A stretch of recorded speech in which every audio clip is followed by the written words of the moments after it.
Hello, my friends. Happy Monday if you're just getting to this video. It's spring break and we're going to be reading still.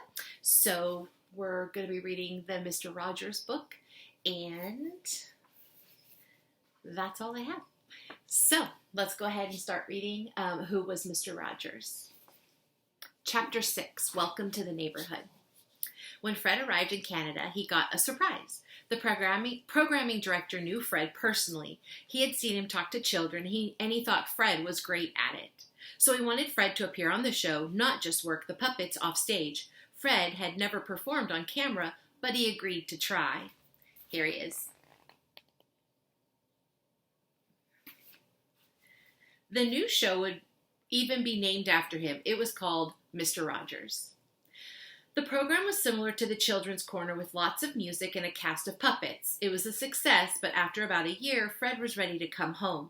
James and John would be starting school soon, and he and Joanne wanted to settle in Pittsburgh.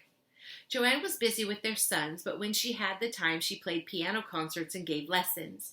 Fred went back to WQED, where he turned Mr. Rogers into Mr. Rogers' Neighborhood. The new program went on the air in Pittsburgh in 1966, and it was quickly picked up to be shown on other stations. In 1967, Fred made a publicity appearance at a television station in Boston, Massachusetts. The organizers thought a few hundred people might come. They were shocked when thousands lined up around the block to meet Mr. Rogers. By 1968, Fred split the title Mr. Rogers into two words. Mr. Rogers' Neighborhood was airing all over the country. The first season was in black and white, but the second season, Fred started taping the program in color. Here's the line of people to meet him. And here's how the show, I think the opening of the show.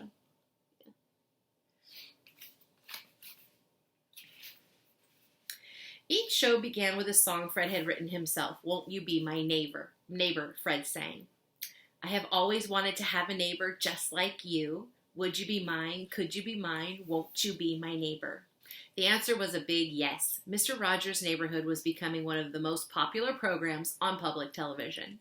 The program actually had two neighborhoods. One was very realistic. There, Mr. Rogers lived in a comfortable home where friends would stop by to chat.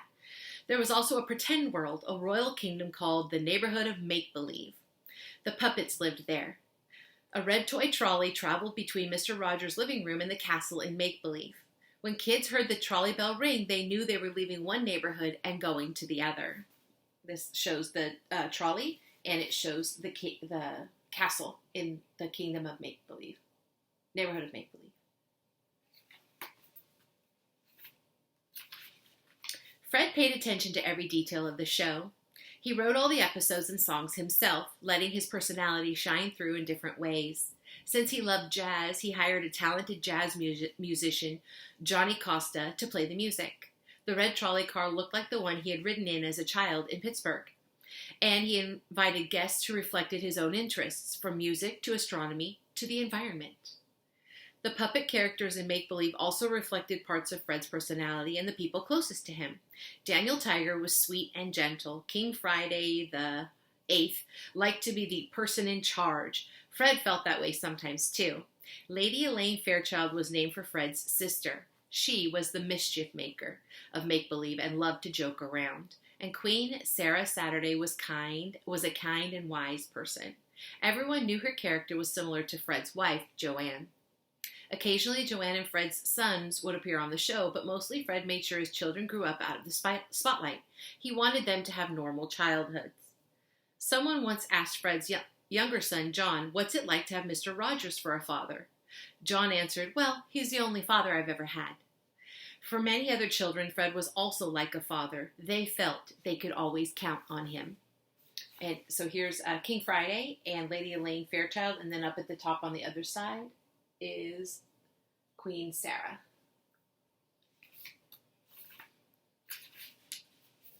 I have an inset about Johnny Costa, who was the musician that he hired. Johnny Costa, 1922 to 1996. Johnny Costa was born in Pennsylvania and learned to play the accordion by the time he was 7. By age 10, he was earning money performing at weddings and parties. In high school, he mastered the piano and he went on to earn a college degree in music. Costa later became a well-known jazz pianist. He was the musical director and keyboardist on Mr. Rogers' Neighborhood from the program's debut in 1968 until his death in 1996. It's a long time. Chapter 7, A Close-Knit Community. Each show started the same way. As Fred sang the opening song, he took off his jacket and hung it up in the closet. Then he put on a cardigan sweater, usually the one his mother had knitted. Next, he traded his dress shoes or loafers for a pair of sneakers. Here's Johnny Costa, the musician. And here's Mr. Rogers starting his show.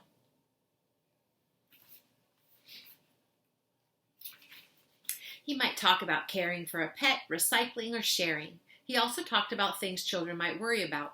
Did a haircut hurt? Nope. He got one to prove it.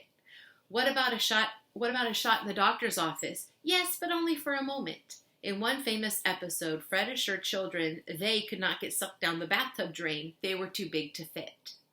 Fred also took field trips to interesting places, like a crayon factory or a mushroom farm. He made films of these trips and showed them on Picture-Picture, a picture frame in Mr. Rogers' house that had changed into a movie screen. A visit to the neighborhood of make-believe was always part of the program, too. The adventures of King Friday the 8th, Queen Sarah Saturday, and all the other puppets were always exciting for children. Fred thought kids needed both a little real and a little pretend in their lives. Here he is telling little kids, that they can't go down the drain. And then there's a picture of the picture on the wall that would actually turn into a movie screen.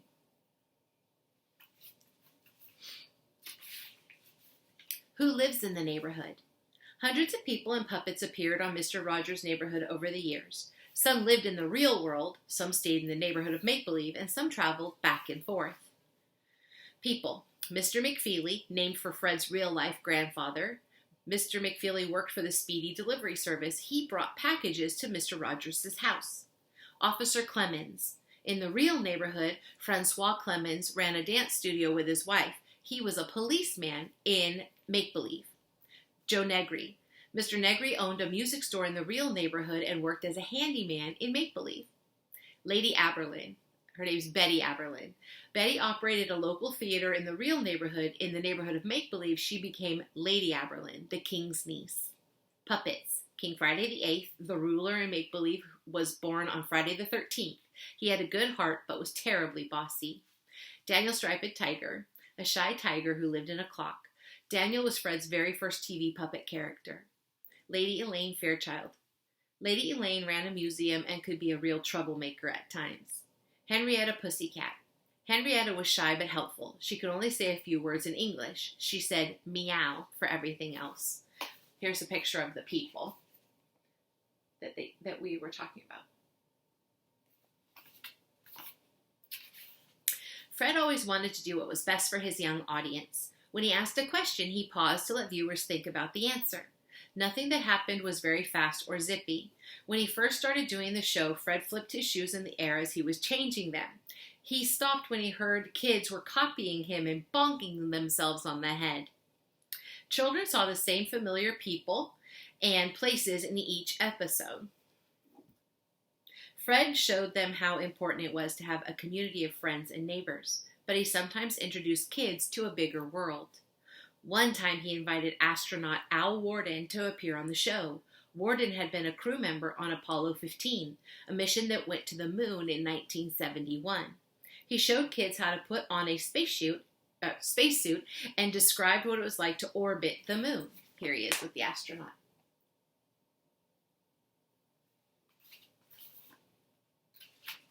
In another episode, Fred went to the Soviet Union, now Russia, where he appeared on a similar children's program. At the time, the Soviet Union and the United States were in the middle of the Cold War. Both nations wanted to prevent the other from gaining too much power. Did that mean Soviet kids were bad or strange?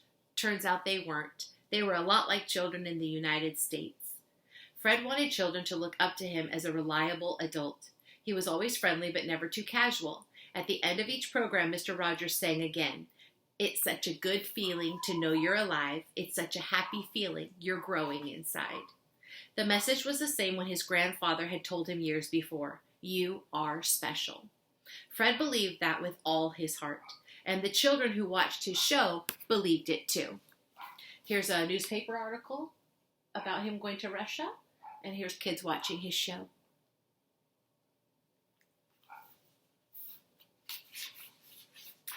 Okay,